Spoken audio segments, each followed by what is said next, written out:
Forced to marry my childhood sweetheart who went blind in a car accident. I thought I could finally walk all over her. Little did I know that one night, I would accidentally push open the door to the forbidden room, only to find it completely covered in secretly taken photos of me. The wealthy heiress who took pleasure in bullying me since childhood insisted on dragging me to a street race on the eve of my engagement. In the end, she went blind due to a car crash. Her parents came to my house demanding I take responsibility for the rest of her life. Terrified, I foolishly ended up marrying her. But later I discovered she had been faking it all along. I watched her flawlessly step into a room that had always been kept locked shut. The walls were covered with photos of me, and with clear, lucid eyes, she reached out with a trembling hand, tracing them inch by inch. A fierce smile crept onto the corner of her lips. "Baby, you are finally mine," I gasped sharply. At that moment, she abruptly turned around, her gaze locking onto me like a vice. When I received Lou Mangostein's message, it was the night before my engagement. I stared at the text, wondering why she had to come back. Lou Mangostein going abroad for her master's degree. For 4 years was the happiest event of my life, but she returned yesterday, and today she was already coming to pick a fight. The classic villain timing, showing up right when the protagonist thinks they are safe.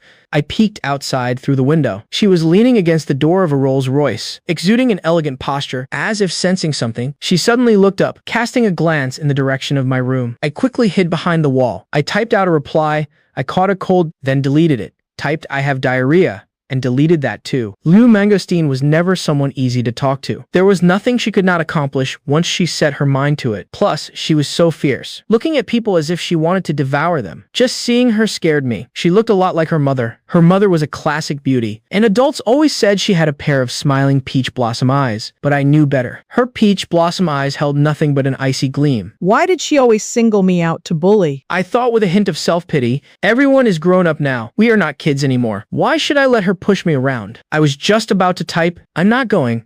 I'm about to get engaged. It is inappropriate for us to go out." After a second thought, I added a few more words. Men and women should keep their distance.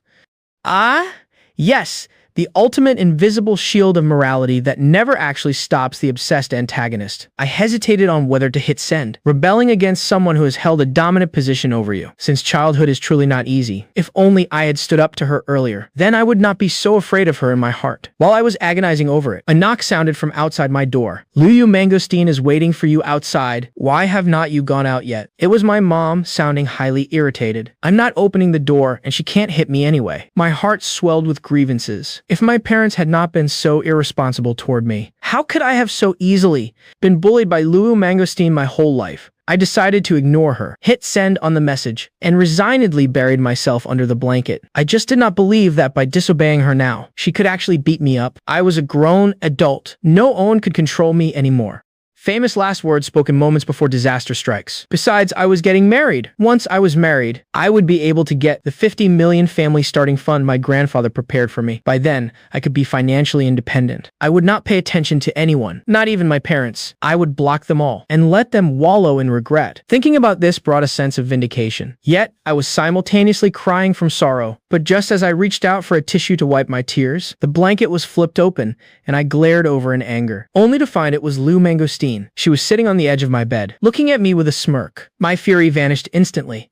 "How did you get in here?" I could not help but shrink away from her, but she grabbed my wrist, fang jackfruit. "When did you go deaf? How many times do I have to call you to come out? I am not going."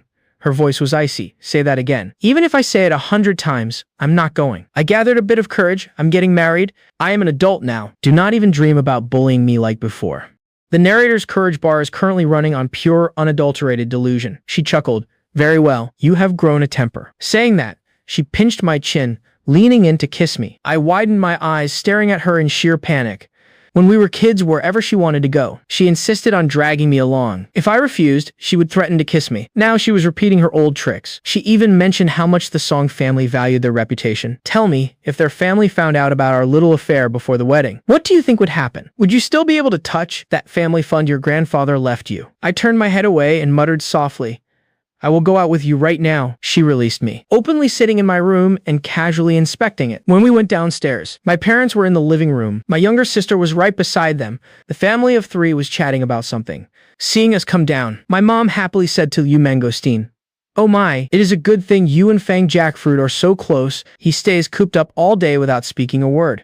Mom giving away her introverted son to the local mafia boss under the guise of friendship. I think you're the only own who can take him out to have fun. They genuinely thought we had a great relationship. Or rather, they hoped we did. My grandfather passed away several years ago. Ever since his passing, our family status had plummeted drastically. My father's current position was stuck in limbo, requiring strong connections just to climb any higher. The Song family could offer us mutual assistance. As for Lou Mangostein's family, they had never been in the same league as us. Every time she came looking for me, my parents would repeatedly admonish me, telling me to accommodate her, please her, and become good friends with her. Otherwise, they threatened to send me back to the countryside. Lou Mangosteen indifferently exchanged a few words with them, and then the two of us left. Before walking out the door, I heard my sister talking about wanting a European vacation.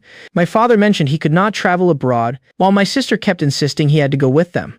The golden child privileges are blindingly bright in this household. They would not invite me on their trips, and even if they did, I would not go. I had no desire to play the background prop just to make others shine. I had no idea what Lou Mangosteen was planning. She did not speak, and neither did I. She drove the car to the entrance of a hotel, rolled down the window, and sat there tapping on the glass for a while. I started getting fidgety. What are we doing here? She merely nodded toward the front. I took a look. Was not that my soon-to-be fiancé, Song Yuzu? She was accompanied by a man. She was walking ahead looking highly impatient, while the guy kept trying to catch up to her pace. I averted my eyes. What is so interesting about this? She handed me a stack of photos, all showing Song Yuzu and that man intimately entangled with each other. Nothing says romance like your childhood stalker doing opposition research on your fiancé. I knew Lou Mangosteen could not stand going a day without causing me grief. She literally could not survive her daily life, unless her happiness was built directly upon my suffering. So what? You are marrying her, yet she is secretly keeping someone on the side. I do not care. She can mess around however she wants. I did not look into her eyes, but I could feel her intense stare fixed on me. Lou Mangosteen had an overwhelming presence, emitting a highly oppressive aura. If I locked eyes with her, I would definitely lose, so I usually avoided bringing such humiliation upon myself. I felt like she was going to burn a hole through my head with her glare. My scalp went numb, leaving me no choice but to keep explaining. Anyway, I just want the marriage fund my grandfather left me. I do not want to live at home anymore. Then why choose her? She asked me. It was not my choice. It was my parents who picked her. They gave me this life, and they raised me. Barely raised you, bro. You were literally eating plain noodles in the countryside for years. By marrying according to their wishes this time, I will be repaying my debt of gratitude to them. After this, I will never return home again. I will hide far, far away by myself, cutting ties with everyone. She took a deep breath and drove off. On the road, she casually remarked, how about you marry me instead? I have to get married anyway, and I won't mess around. The only reason she would not mess around was because bullying me was her sole entertainment. Back when she was attending university abroad, that was the only time I managed to escape her demonic clutches. If I married her, I would be throwing myself right into the net. Plus, in her household, I would definitely have to live with my tail tucked between my legs. No way in hell. That way, I will eventually meet someone I actually like. Whatever Song Yuzu does is her own business. I will just divorce her after a while, so I could not possibly aim as high as you. Friend-zoning your wealthy stalker with excessive self-deprecation, a bold survival strategy. I said, feeling that Lou Mangosteen merely wanted to mock me.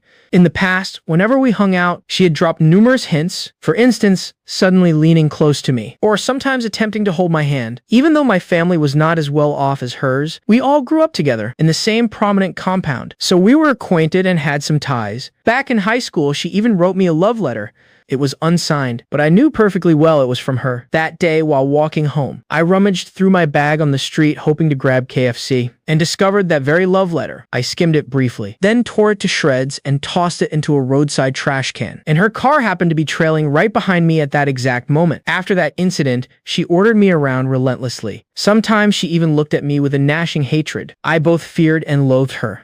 Ripping up a mafia princess's love letter while she is driving right behind you is top-tier situational unawareness. Lou Mangosteen was stubbornly determined to drain my entire day. After eating, she insisted on playing golf, and then dragged me horseback riding. I was thoroughly exhausted. By nightfall, her friends invited her to a street race. I was terrified of racing, firmly believing it would end in a car crash. Yet she hauled me into the car without allowing any argument. The scene was packed with people. I felt incredibly out of place. Lou Mangosteen shoved me into the passenger seat. I want to get out, she warned. Fang jackfruit. Try me. I will kiss you right here and now. Then could you at least drive slower? Would it be a race if I drove slowly? She showed zero fear. The deafening roar of engines filled the air. I gripped onto anything I could with a death grip. The moment the car shot forward with a massive screech, I felt violently nauseous. Racing speeds plus golf and horseback riding earlier, his stomach must be doing Olympic gymnastics. I vowed never to go out with Liu Mangosteen again. But right as we approached a sharp turn, she decided to strike up a conversation. She said, "Fang jackfruit, why do not you just marry me?" I was too scared to speak. She always loved making threats like this. For example, back when I used to ride on the back of her bicycle, she forced me to swear I would never ignore her calls, nor leave her text messages unread. If I stayed silent, she would say, "If you do not agree, then we will steer off this ledge and fall together." Sometimes I seriously felt that Liu Mangosteen and I might belong to the same breed. We both harbored a desire to destroy things. The only difference was that I merely entertained the thought, whereas she would actually execute it. Before I even had the chance to answer her, her car smashed straight into the mountainside. Luckily, it was not the guardrail, or we would have tumbled over the edge. The classic distracted driving while proposing trope never ends well for the bumper. I stared in sheer horror at the blood covering her trembling face, and weakly asked, "Were you trying to take us down together?" She shot me a sideways glance. "What do you think?" The ambulance rushed us to the hospital. I suffered a mild concussion while she was admitted into the ICU. During this period, everyone took turns coming by to spectate my misery. Song Yuzu also showed up. She looked at me with what appeared to be deep affection, but I already knew she had a boy toy on the side. When she held my hand, I felt a lingering sense of filth, so I pulled away. Thankfully, I had no love for her either. We were merely acquaintances when no one else was around. She gently coaxed me, "Do not go racing with Liu Mangosteen anymore. Look at you all injured now. My parents would be upset if they found out." I gave a brief, The universal male response for "I am absolutely not listening to a single word you're saying." She enthusiastically continued cutting fruit for me. "I said the other day, I saw you walking out of a hotel with a man." She froze, though her face maintained a facade of calm. "I used to be with him in the past, but when our families discussed this marriage alliance, I had already broken things off with him. You do not need to break up with him for my sake." Her face displayed a mix of disbelief and sheer touched emotion. "You are just too understanding." I cut her off. "We will live separately after getting married. You have no objections, right?" She frowned. "How could we do that? My parents are eager to hold their grandchild." She lured, "Rest assured. Once the baby is born, my family won't mistreat you." Every time my sister had a baby, she received an 8-figure reward. I frowned. If she refused to live apart, then I did not want to marry her. But if I did not marry her, I would not get my money. Priorities check. Getting paid takes precedence over getting cheated on. A true pragmatist. That dilemma troubled me for 2 whole days. By the time I could move freely again, Liu Mangosteen had woken up, but she had gone blind and everyone crowded around her. The hospital room was packed with people. The doctor said it was likely pressure on her retinal nerves. She stayed in the hospital for several days. I went to see her a few times. Her eyes were bandaged, but she could recognize my footsteps every single time. Her parents despised my presence. They felt I shared the blame for being in the same car. Liu Mangosteen wore a dark expression every day and kept quiet. Fair enough if I suddenly went blind. I would be wearing a dark expression too. I remarked to her, "See, I told you not to go racing, but you would not listen." Her face grew even more impatient as she snapped back. "Fang jackfruit, do you think just because I can't punish you right now, you can revel in my misfortune like this?" I leaned over to study her bandage-covered face, taunting the injured mafia boss. Bold strategy. Let us see how it plays out for him. With her eyes shielded by gauze, her prominent straight nose bridge was visible beneath, along with those signature crimson lips. I replied, "I am not gloating. Right now, everyone thinks I am the ON who harmed you, but you were clearly the ON driving the car. Who knows what possessed you at that moment?" The corners of her mouth curled up slightly. She whispered, "I will make you learn the price of speaking to me in that tone." As she spoke, she reached out to grab my hand. I was no match for her when she was healthy, but now that her vision was compromised, how could I let her catch me? I dodged out of the way instantly, yet she still managed to snatch my wrist, trying to pull me in. "You blind fool, let go of me." Suddenly, her mother's furious voice echoed through the room. "What are you two doing? Mangosteen is injured right now. How can you bully her?" "Mom, we were just messing around," she said. My face turned beet red, and I quickly slipped away, getting scolded by the mother-in-law for bullying the actual bully. The irony is thicker than a brick wall. I changed her contact name on my phone to Blind Lou. I thought the nickname had a really nice ring to it. She had committed way too many sins against me, and now the heavens were exacting my revenge. I found it incredibly satisfying. Because of this, my visits to see her became much more enthusiastic. My parents were thrilled to see this development, even though her parents never gave me a good look when I visited. I was already used to it. While peeling an apple for her, I would say, "Blind Lou, do you want to eat an apple?" I would bring the apple right to her mouth. But just as she opened up to take a bite, I would yank it away. "Blind Lou, I would rather throw it in the trash than let you have it." Every time I spoke, I made sure to address her as Blind Lou. "Blind Lou, yo. I'm here to visit you. Blind Lou, are you feeling any better today? Blind Lou, spring is here, but you can't see a thing. Blind Lou, come hit me. I am right in front of you. Blind Lou? Are you mad? Were not you supposed to be so tough? Why do not you come teach me some manners then? Sometimes I genuinely felt like a terrible person. You think waving apples in front of a blind person is top-tier petty villain behavior. She was already blind, yet I was still pouring salt on her wounds, but I simply refused to change my ways. Because I knew that if I were the blind Owen, she would undoubtedly torment me far worse. After she was discharged from the hospital, I rarely went to her house to visit anymore. I was too intimidated by her family members. On the eve of my engagement to Song Yuzu, Liu Mangosteen and her parents showed up at my house. I did not dare act reckless in front of her parents, so I could only politely ask, Liu Mangosteen, are you feeling better? She flashed me a smile. I rolled my eyes internally. As they chatted with my parents, I prepared to head upstairs. Yet I was stuck holding on to Liu Mangosteen. I announced I was taking her for a little walk. Liu Mangosteen walked slowly, constantly tapping her cane against the floor to check for any obstacles. But I deliberately wanted to make things difficult for her, wanting her to feel the utter helplessness of being blind. So I guided her toward the stairs.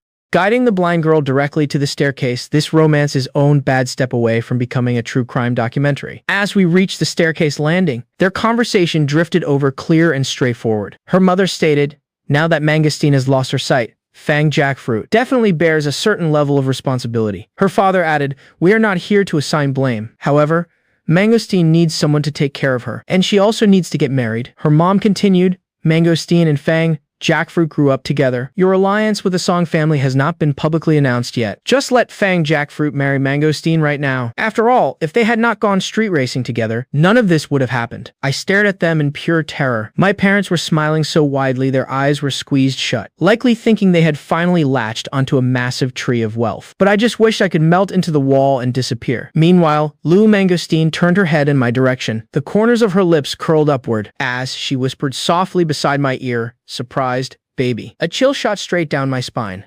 The hunter finally springs the trap and the prey is still holding her hand on the stairs. But my panic only lasted for a fleeting moment because truthfully, I did not want to marry Song Yuzu either. Even though Liu Mangosteen had endlessly bullied me, she was blind now. That meant I could bully her for the rest of our lives. Moreover, my parents were never going to give me a choice in the matter anyway. And just like that, it was settled. We skipped the engagement ceremony altogether and went straight to holding the wedding a month later. The very next day, we got our marriage license. On the third day, the family fund my grandfather prepared for me was officially transferred into my name. It included cold hard cash, real estate, and commercial properties. I was bursting with elation. I immediately moved into ON of the properties. My grandfather had given me much to my parents' frowning disapproval. My mom scolded, how have we ever wronged you? You are getting married very soon. Why the frantic rush to move out right now? What will other people think of our family? My dad called me an ungrateful wolf cub that could never be tamed, accusing me of never thinking about the family's needs. Do you really hate us that much? My younger sister chimed in.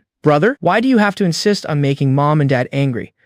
Ah, the classic guilt trip from the toxic family who literally sold him off for high society connections. But I remained unmoved, directing the movers to clear out all my belongings. Liu Mangosteen also strongly objected to my relocation. She complained, why did not you just move straight into my place? My parents prepared a newlywed house for us. It is just the two of us. We won't be living with them. The truth was, I never wanted to feel like a guest ever again. When I was little, my parents desperately wanted a sweet little daughter. Seeing that I was born a boy, they shipped me off to relatives in the countryside to be raised. I did farm chores every single day and was only allowed to eat leftover scraps. During that time, I harbored a deep hatred for eating noodles because the noodles they made had zero seasoning, making them taste awful. Once, the relatives handed me a bowl of noodles, and I just could not stomach it, but they declared that food could not be wasted, forcing me to continue eating it at every single meal. It took me 3 full days to finish that single bowl. They did not bring me back home until I was in middle school.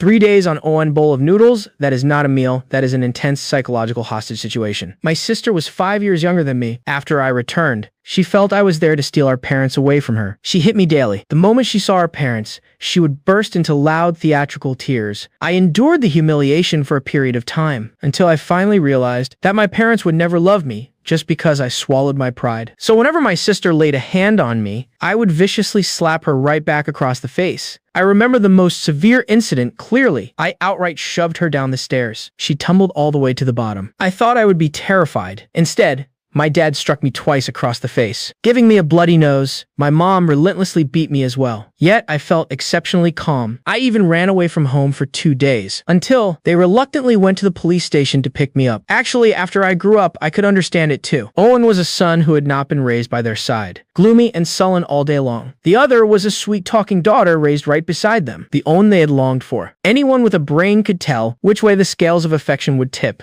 Ah, yes, the classic. Let us alienate our biological son and wonder why he hates us parenting strategy. Regardless of whether I was at my parents' house, staying with relatives in the countryside, or over at Liu Mangostein's place, none of them felt like my home. I admit, I did not want to struggle with part-time jobs to support myself and live out my days in a cramped rented room. I just wanted to get the money my grandfather left me, even though I knew he left this money for me. Precisely so, I would enter a marriage of alliance. I busied myself for 2 days before finally moving out. I certainly was not going to move into Liu Mangostein's place. However, I would go visit her during the day. She was currently living with her parents. Every time I went over, I would take Liu Mangosteen out for a walk. Her mother was very dissatisfied with this, telling me her eyes still have not adjusted yet. Why do you keep taking her outdoors? At times like this, Liu Mangosteen would chime in.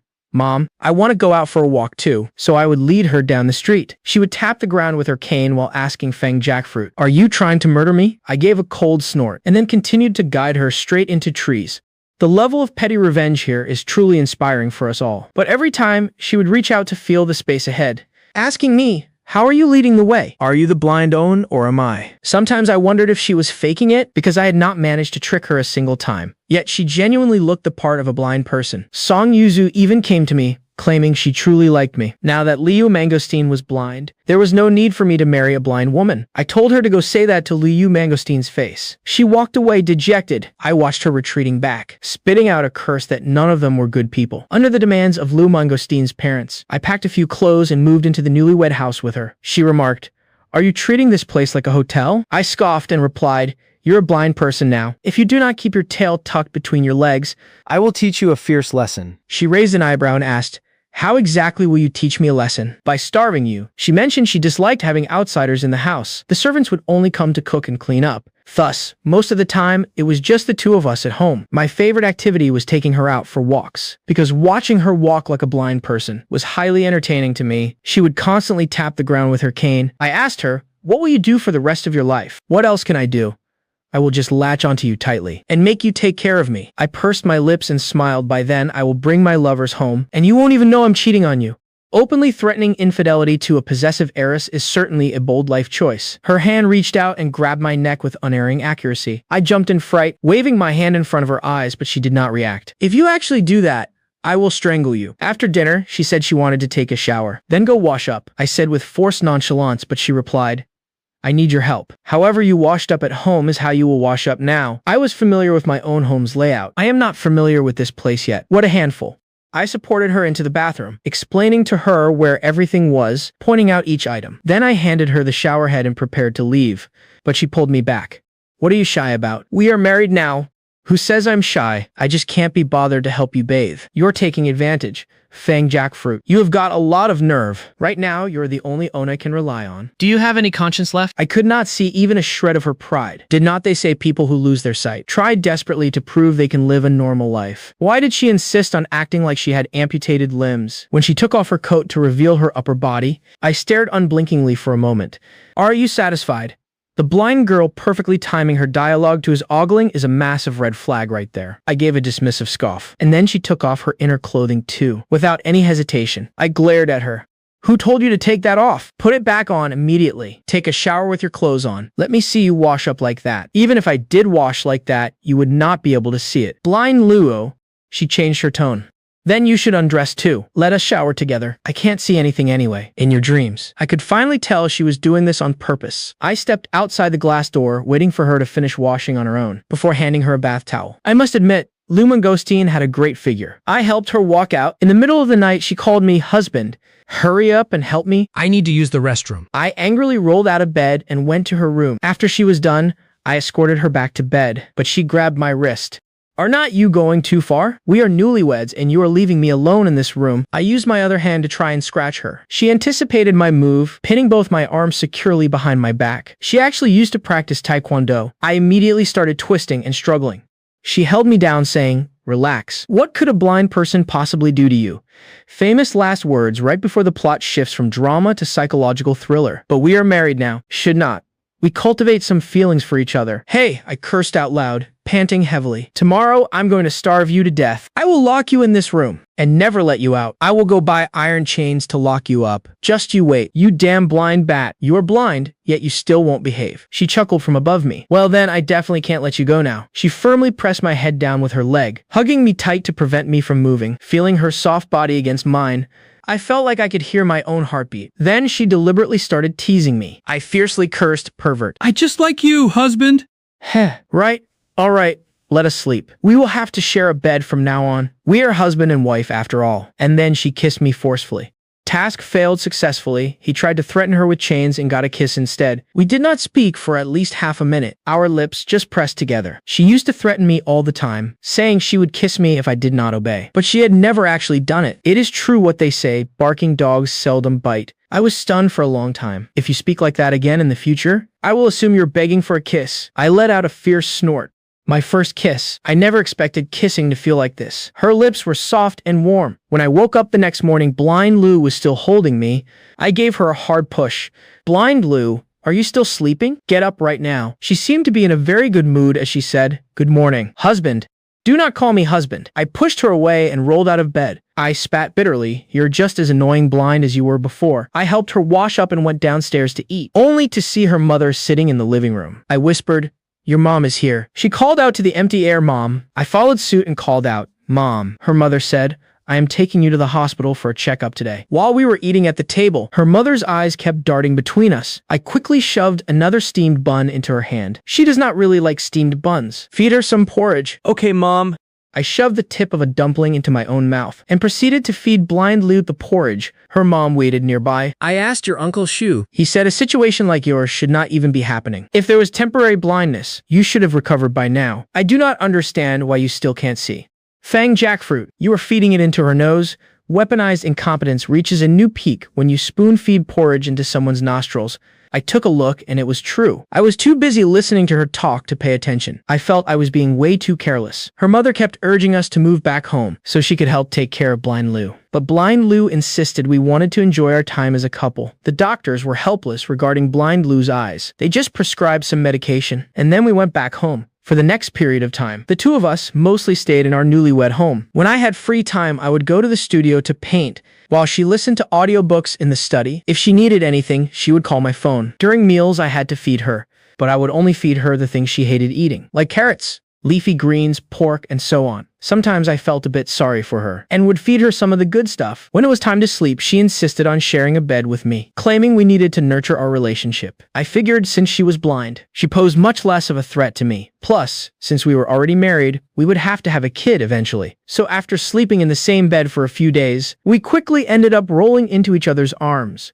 The transition from sworn enemies to domestic bliss is giving everyone severe emotional whiplash. 2 weeks passed. On day, I went out to have dinner with my college classmates because one of them had an emergency at home. The gathering ended early. When I got home, I did not see Blind Lou in the study. The master bedroom was empty too. Those were the two places she was most familiar with. Since she was not there, I wondered if her mother had come to pick her up. I was just about to call her when I noticed her phone was left in the room. Ever since she went blind, her phone never left her hand, so she could call someone to tend to her whenever needed. I started to wonder if she had wandered off somewhere and taken a tumble, maybe hitting her head or something. I had just rushed out of the room, planning to search for her unconscious body, when I spotted a figure up on the 3rd floor. I frowned. At this hour, it was not time for the servants to come clean the house. Gripping a baseball bat, I stealthily crept upstairs. To my shock, the door to that perpetually locked room on the 3rd floor had been opened. I lightened my footsteps and approached. Inside, the lights were on, and Blind Lou was casually strolling around in there, leisurely admiring the photos on the wall. Nothing sets the romantic mood quite like discovering your spouse's creepy shrine dedicated to you. Her eyes showed absolutely no sign of blindness. I understood immediately. She must have been playing me for a fool. I thought back on how we had interacted recently, whenever I tried to lead her into a tree or guide her into a ditch. She would always spot it. I had just assumed she was being extra cautious. Furthermore, whenever we got into bed at night, she always insisted on turning off the lights. She showed none of a blind person's clumsiness. She navigated everything with practiced ease.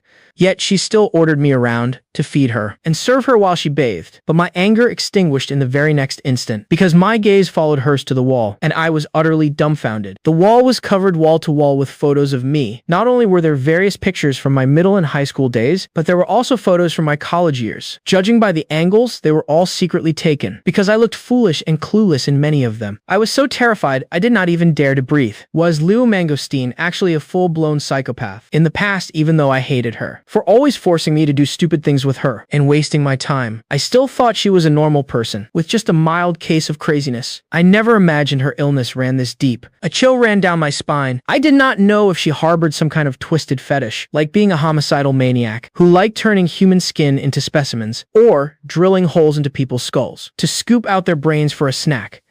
The leap from stalker to cannibalistic serial killer shows he has a very active imagination. My legs went weak from pure terror. Right then, Liu Mangosteen finished tracing over a massive photograph. From the looks of it, it was taken quite recently. It was a picture of my sleeping face. This confirmed even further that she was faking her blindness. She muttered softly to herself, "Baby, you are finally mine now." Only my sheer willpower kept me from collapsing into a puddle on the floor. It drove me to slowly, quietly turn around, preparing to escape from this place.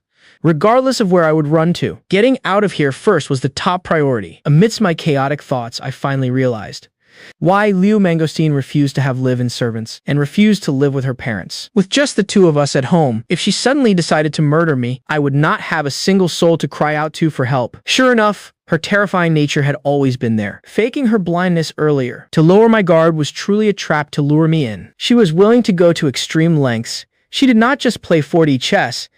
She reinvented the entire board while he was still trying to figure out checkers. I slowly turned around. Just as I was halfway turned, she abruptly looked back, and our eyes locked dead onto each other. Her gaze was deep and terrifying. Even after being caught red-handed, she remained strangely calm. My breath hitched, and my entire body froze in place. I watched her walk up to me step by step. Every step felt like it was stomping directly on my heart. I pressed myself tightly against the wall. Without her blindness, Liu Mangosteen's intimidation factor was overwhelming. Because I could not outrun her, nor could I overpower her. I watched her warily, yet she simply said in a breezy tone, "I just realized I can see again." She stared at me intently. I gave a stiff nod, signaling that I understood. Her warm hand caressed my face. It felt like being coiled by a venomous snake. She leaned in and whispered in my ear, "Husband, you look a bit nervous and scared. Was it because of the photos in this room? If circumstances allowed, I would have loved to keep faking it, but I could only play dumb."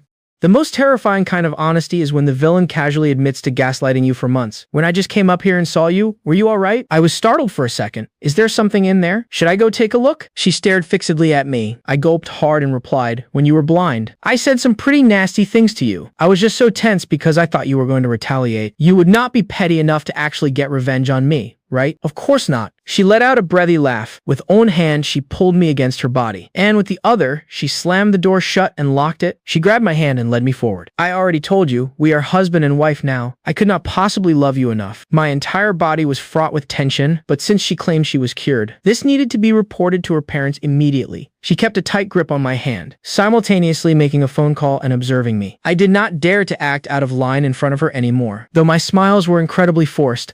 Being alone in this house with just her filled me with deep panic and dread. Luckily, her mother on the other end of the line told us to come over for dinner. I instantly felt like I had received a royal pardon. It was exactly like the horror movies I watched as a kid. Ghosts do not harm people when there is a crowd around. Yes, relying on the safety and numbers trope to survive your own marriage. So if I wanted to keep my life, I could not be left alone. When we stepped out of the villa, I felt like the air was not so thin anymore. This time, she took the wheel. Previously, I was always the one driving when we went out. Sitting in the passenger seat, I pondered what my next move should be. If Liu Mangosteen and I had not gotten married, and I discovered she was this unhinged, I could have just gone into hiding, and nobody would have said a word. But now that we were married, she had a legitimate legal tie to me. No matter where I went, she could openly and justifiably track me down. What a truly sinister woman, seeing how she had been secretly photographing me for all these years. She obviously harbored illicit intentions toward me for a long time. Forget it. I better find a chance to run away first, even though I could not stay at my own house. And staying at hers was equally impossible. I did not care. I had long wanted to cut ties with all all these people anyway? Who knows, maybe I could still make a clean getaway right now. Plotting a great escape while sitting right next to the warden never ends well. When we arrived at her parents' house, there were plenty of relatives around, all staring at her like a monkey in a zoo exhibit. She remained exactly as she always was, remaining perfectly unfazed, with a faint smile playing on her lips. She said this time it is all thanks to Fang Jackfruit taking care of me. Without him, I would not have recovered so quickly. Listening to her words, I only sensed a double meaning. Others might think I had taken incredible care of her, but only I understood what she really meant. Because I had uncovered her secret, she could not keep pretending to be blind anymore. That was why she miraculously recovered. After dinner, she turned to me and said, "Husband, let us go home?" I looked at her nervously and said, "You just managed to recover. How about we sleep at Mom and Dad's place tonight?" Her mother was overjoyed to hear this and chimed in, "That is right. When you two are not living at home, it feels so desolate. If Mangosteen gets pregnant, I can even help take care of her." The mention of pregnancy jogged my memory. We had not used any contraception lately. Originally, I figured since Lou Mangosteen was blind, there was a limit to how much she could bully me. Having a kid together would not be too bad. But now that I knew she was seriously disturbed, I instantly regretted not using protection. The realization that he might be permanently genetically tied to his stalker hits like a freight train. After eating, I lingered in the living room and refused to go upstairs. Once everyone else had left the living room, she raised an eyebrow at me. "Since when do you love watching TV dramas so much?" I stared intently at the melodramatic soap opera, keeping my eyes glued forward as I told her, "You go sleep first. I will come find you in a bit." But she did not leave. The two of us watched from 9 of the clock until 2 in the morning. We even ended up watching a horror movie, which only amplified my terror. Yet she patiently waited by my side. Finally, she could not hold out any longer and went upstairs. I immediately kept a tense watch on the door. It was too late to run away now. Besides, if she caught me, I would easily be dragged right back. I planned to make do on the sofa for own night and make my escape after she went to work. Lying there, I fell asleep surprisingly fast. Half asleep and half awake, I felt her wrapping a blanket around me. Trying to pick me up, I jolted awake instantly. "What are you doing?" "What else?" "Covering you with a blanket. Still want to keep watching the movie."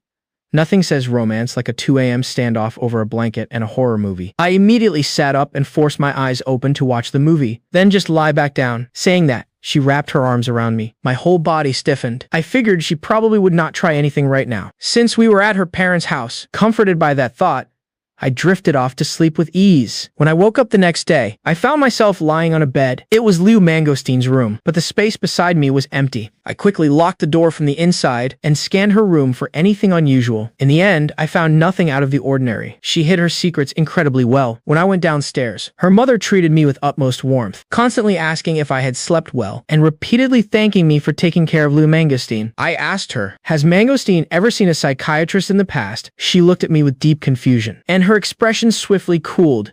"She is not sick. Why would she see Onan? You are a married man now. You need to speak more maturely. Stop causing a ruckus with her all day long." It seemed I would not get any answers from her mother. I asked her where Lou Mangosteen went. She told me she had gone out to hang out with friends.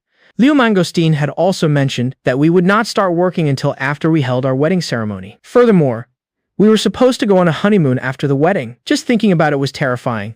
A honeymoon trip alone with a yandere stalker sounds like an own-way ticket to an isolated cabin. I hurriedly left her house and headed straight back to my own home. I pulled out a suitcase, grabbed all my documents, packed a few pieces of clothing, and hailed a ride straight to the airport. I bought a plane ticket, planning to head to the south first. Once off the plane, I would just catch a random cab to some tourist destination and stay there for a few months to lay low. Fortunately, my usual job was drawing illustrations for people online. This kind of work could be done from anywhere. It was a shame I would not get to enjoy the marriage fund, but whatever. Preserving my life was far more important. I scrambled down the stairs in a panic and ordered a ride on my phone. The moment I pushed the door open to leave, I saw Lou Mangosteen leaning casually against the courtyard wall. Looking at me, she smiled and said, "Husband, all packed and ready. Where are we planning to go?" I stared at her in stunned disbelief. Then my instincts kicked in and I tried to slam the door shut.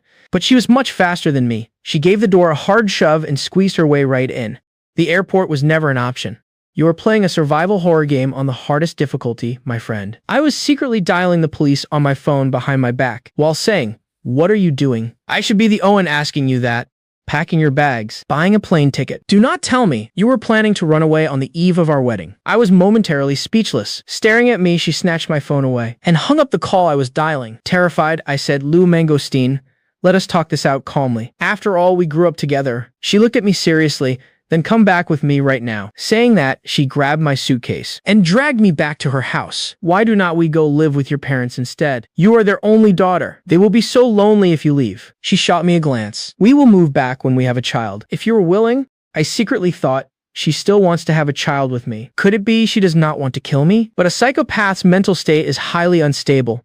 Once home, she threatened, "You won't try to run again, will you?" I feigned calm. Of course not. Why would I run? Probably because my fiancée has a literal stalker shrine of me in her attic. Just a wild guess, but I was still terrified. Because she stopped going out and kept dragging me to make a baby, I did not dare test her mental stability at all. When she went to take a shower, I slipped a sleeping pill into her milk. I had bought those sleeping pills for myself a while ago, and they had been sitting around for a long time. I was not even sure if they were expired. She came out, glanced at me, and drank it.